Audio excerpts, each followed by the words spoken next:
Hello students, good morning.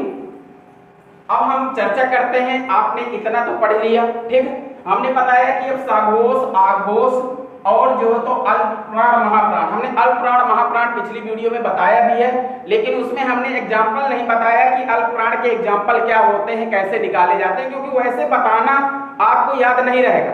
मैं एक ऐसी ट्रिक बनाया है जिससे आपको हो सकता है समझ में आ जाए। प्रयास करिएगा, ओके। तो हम देखते हैं अघोष। पहले लिख लेते हैं क्या, अघोष। फिर लिख लेते हैं सघोष। क्या लिख लेते हैं, सघोष। अघोष लिख गया, सघोष लिख गया। फिर लिख लेते हैं अल्पप्राण। क्या लिख लेते हैं, अल्पप्राण। फिर लिख लेते हैं क्या, महाप्राण। क्या लिख लेते हैं, महाप्राण। ठीक है, इस तरह से हम नोट कर लेते हैं। इसकी जो हमने ट्रिक बनाया है, यहाँ पे आप अघोष में आप लिख ले 1 और 2, 1 और 2। सघोष में लिख लें आप 3, 4, 5। क्या लिख लें, 3, 4, 5। इसी तरह अल्पप्राण में आप लिख लें, अल्पप्राण में क्या लें, विषम संख्या 1, 3, 5 स्टार्टिंग में। फिर सम संख्या 2 और 4। ये हमारी ट्रिक है, इनको याद कर लें आप कि अघोष ऐसे बना करके जब भी कभी पूछा गया अघोष कितने हैं, अघोष कौन से हैं, सघोष कौन से, तो ऐसे आप तुरंत बना लें। 1, 2 अघोष, 3, 4, 5 अघोष होते हैं, 1, 3, 5 अघोष होते हैं, 2, 4। अब इसको समझना कैसे है, ये अघोष आपके इससे आएगा, मतलब 1, 2, मतलब जितने भी ये वर्ग है का से लेकर के पावर तक के 1 और 2 नंबर के, मतलब का वर्ग का का और खा, का और खा, ये आपके क्या होंगे, अघोष होंगे। का खा क्या होंगे, अघोष। इसी तरह चा छा क्या होंगे, चा छा आपके क्या होंगे, अघोष। इसी तरह टा ठा आपके पहले स्टार्टिंग के 2 ठो, टा और ठा 1 नंबर 2 नंबर, ये आपके टा ठा भी क्या होंगे, अघोष होंगे। ता वर्ग में ता था क्या होंगे, ता था भी क्या होंगे, अघोष होंगे। पा वर्ग में पा फा भी क्या होंगे, अघोष होंगे। इसी तरह से सघोष, सघोष में क्या है 3, 4, 5। अब कितने बचे, एक मतलब 2 हो गए, 3, 4, 5। तो गा घा इया, गा घा इया, ये हमारे क्या होंगे, गा घा, ठीक है। ये अंगा जिसे बोलते हैं, ये हो गया। फिर इसी तरह दूसरे चावर के भी ये आपके तीनों 1, 2, 3 ये जो है तो हो जाएंगे आपके सघोष। इस तरह से पावर तक के ये सारे क्या हो जाएंगे, सघोष हो जाएंगे। क्या हो जाएंगे, सघोष हो जाएंगे। इसी तरह से अल्पप्राण, अल्पप्राण में क्या होता है 1, 3, 5, मतलब अल्पप्राण में क्या होगा, का वर्ग का 1 का मतलब का, 3 का मतलब गा और 5 का मतलब अंगा, मतलब का गा अंगा। ये हमारे क्या है, अल्पप्राण है, ठीक है। इसी तरह ये सारे होंगे सभी वर्ग की, चा वर्ग के भी पहला, तीसरा और पांचवा, पहला, तीसरा, पांचवा, पहला, तीसरा, पांचवा, पहला, तीसरा, पांचवा।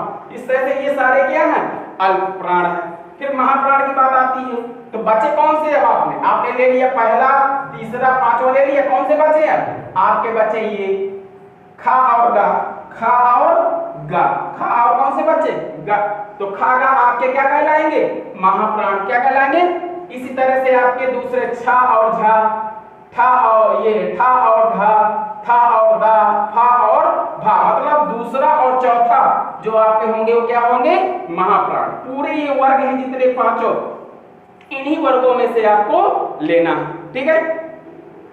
फिर बात आती है किसकी, अभी आपके उस व्यंजन भी आपके सघोष, अघोष, महाप्राण है। क्या है, सघोष, अघोष, महाप्राण है। उस व्यंजन आपके संयुक्त व्यंजन भी महाप्राण है। तो इसमें क्या होता है, हा को हम थोड़ी देर के लिए छोड़ देते हैं। किसको छोड़ देते हैं, हा को हम थोड़ी देर के लिए छोड़ देते। आपने क्रॉस मल्टीप्लाई जरूर पढ़ा होगा, जैसे लिखा 1, 2, 3, 4। तो क्रॉस मल्टीप्लाई कैसे होता है, ऐसे होता है। कैसे होता है, ऐसे होता है। होता है कि नहीं होता, कैसे होता है, ऐसे होता है आपका, ठीक है। जो आपके या रा ला वा होते हैं, क्या से होते हैं, या रा ला वा, ये आपके बहुत कम हवा में जब वायु निकलती है, आपकी प्राण वायु निकलती है, बहुत कम समय लगता है, बहुत कम दिक्कतें होती हैं, तो ये हमारे अल्पप्राण कहलाएंगे। क्या कहलाएंगे, अल्पप्राण। ये क्या कहलाएंगे, अल्पप्राण। इसी को कहते हैं अल्पप्राण। किसे कहते हैं, अल्पप्राण वह होता है जिसको कम समय लगे बोलने में, उच्चारित करने में। या रा ला वाह, ये हमारे क्या हो गए, अल्पप्राण हो गए। अब जैसे सा खा सा हा, इनको बोलने में अधिक समय लगता है तो वो हमारे महाप्राण होते हैं। क्या होते हैं? महाप्राण। तो सा सा सा हा इनको बोलने में अधिक समय लगे, लेकिन हम इसको हा को अभी थोड़ी देर के लिए छोड़ देते हैं। तो ये हमारे महाप्राण में कौन से हो जाएंगे? सा सा सा, ये हमारे महाप्राण हो गए। अब हमने क्या बताया है? हमने ये बताया कि क्रॉस मल्टीप्लाई कर दीजिए, मतलब जो महाप्राण का होगा तो वो किसका होगा? सघोष का भी होगा। जो अल्पप्राण का होगा वो किसका होगा? वो जो महाप्राण का होगा वो अघोष का होगा, और जो अल्पप्राण का होगा वो किसका होगा? सघोष का होगा। तो मतलब सघोष का या रा ला और वह सघोष का हो गया सा सा सा सा सा सा, ये हमारे किसके हो गए? अघोष के हो गए। बचा क्या अब आपके पास? हा। क्या बचा? हा। जो हा होता है हमारा क्या होता है? हा। हा हमारा क्या होता है? सघोष और महाप्राण दोनों होता है। क्या होता है? सघोष और महाप्राण दोनों। मैंने कल महाप्राण की डिफिनेशन में बताया है कि हा की आवाज निकलती है महाप्राण में, निकलती है लास्ट में हा निकलता है। ठीक है, उच्चारण करते समय जो ध्वनि निकलती है हा की निकलती है। तो हा जो है तो आपका सघोष भी है और हा आपका महाप्राण भी। ठीक, इतना तो आपको समझ में आ गया होगा। समझ में आया? तो आपको इससे अच्छी विधि मैं नहीं समझता कि और कुछ हो सकती है। मैं आपको एक एक करके लिखाता, आपको रट्टा मरवाता तो आप नहीं रट पाते, आप 2 दिन बाद भूल जाते।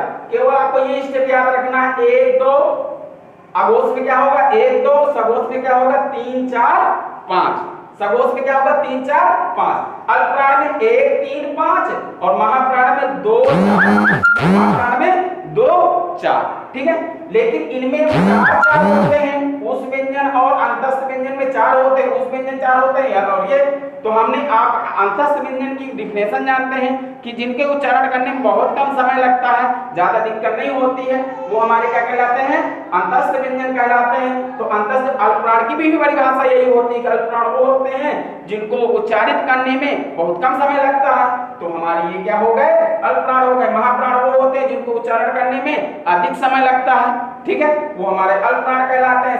हा को छोड़ करके, हा को छोड़ के, हा हमारा सघोष और महाप्राण दोनों होता है। ठीक, लेकिन आपको का से पावर तक का पूरी जानकारी होना चाहिए, तब आप इसको निकाल पाएंगे। आप प्रयास करिएगा, ऐसी एक स्टेप बनाइएगा, ऐसे आप प्रयास करिएगा, सारे लिखिएगा, आप नीचे लिखते जाइएगा, देख कितना अच्छा लगेगा, आप तुरंत कर पाएंगे। अब अघोष क्या होता है? सघोष क्या होता है? अघोष क्या होता है? सघोष। ठीक है, जो अघोष होता है, जो क्या होता है? सघोष होता है। सघोष वो होते हैं जिनका उच्चारण करते समय कंपन होता है। क्या होता है? कंपन, जिनका उच्चारण करते हुए कंपन होता है, मतलब किसी भी व्यंजन या स्वर का उच्चारण करते हैं कि क्या होने लगता है? कंपन होने लगता है, वो हमारे सघोष कहलाते हैं। अघोष वो होते हैं जिनके उच्चारण में कंपन नहीं होता है, जिनके उच्चारण में कंपन तथा गूंज नहीं होते, वो हमारे क्या कहलाते हैं? अघोष कहलाते हैं। क्या कहलाते हैं? अघोष। अभी हमारे सघोष, अघोष, अल्पप्राण, महाप्राण में स्वर भी बहुत बड़ा रोल अदा करते हैं। कौन? स्वर। कौन अदा करते हैं? स्वर। तो हमारे जो स्वर होते हैं, हमने बताया है आपके स्वर कितने होते हैं? कितने होते हैं? 11 होते हैं। कितने होते हैं? 11। तो मैं आपको बता दूं, जो स्वर होते हैं, स्वर बिना व्यंजन के योग के नहीं बनता। स्वर जो होता है, जैसे छोटा आ ई, इस तरह से कितने होते हैं? 11 होते हैं। ये जो हमारे स्वर होते हैं, ये सघोष होते हैं। क्या होते हैं? स्वर हमारे सघोष हो सकते हैं, स्वर हमारे सघोष होते हैं, और हमारे ये स्वर जो है तो अल्पप्राण भी होते हैं। क्या होते हैं? अल्पप्राण। अल्पप्राण, सघोष हमारे अल्पप्राण होते हैं, सघोष हमारे स्वर हमारे अल्पप्राण होते हैं। तो आप कह सकते हैं स्वर जो होता है वो सघोष प्लस अल्पप्राण दोनों होते हैं। सघोष भी हमारे पूरे 11 स्वर हमारे पूरे क्या होंगे? सघोष होंगे, और अल्पप्राण भी 11 स्वर हमारे अल्पप्राण होंगे। महाप्राण स्वर नहीं होते हैं, ना ही अघोष होते हैं। ये इतना आप याद कर लें, बस हो गया, कुछ करने की जरूरत नहीं। कहीं भी आपको कुछ मिल जाए बताइए, अच्छा ई बताइए क्या है? सघोष है, अघोष है, महाप्राण है, अल्पप्राण है, तो क्या बताएंगे, ई हमारा स्वर है, तो स्वर हमारे सघोष और अल्प प्राण हो सकते हैं, ना कि महाप्राण और अघोष। ठीक, समझ में आ गया? ओके, ठीक है। इसको आप अपने से समझिएगा, बहुत अच्छी चीज हमने बताया है आपको। इस तरह से आप लोग को सारी जानकारियां हम दे चुके हैं। ये आपका वर्ड विचार था जो आज से ये समाप्त होता है। ठीक है, आप लोग प्रैक्टिस करिएगा। कोई समस्या हो, हमारा नंबर है 7054 1254 58 में कॉल करके आप हमसे डिस्कस कर सकते हैं, या चैटिंग व्हाट्सएप नंबर भी है, ये व्हाट्सएप पे चैटिंग भी कर सकते हैं। आपको पूरा जवाब मिलेगा, हमारा पूरा सहयोग रहेगा। Okay, thank you students.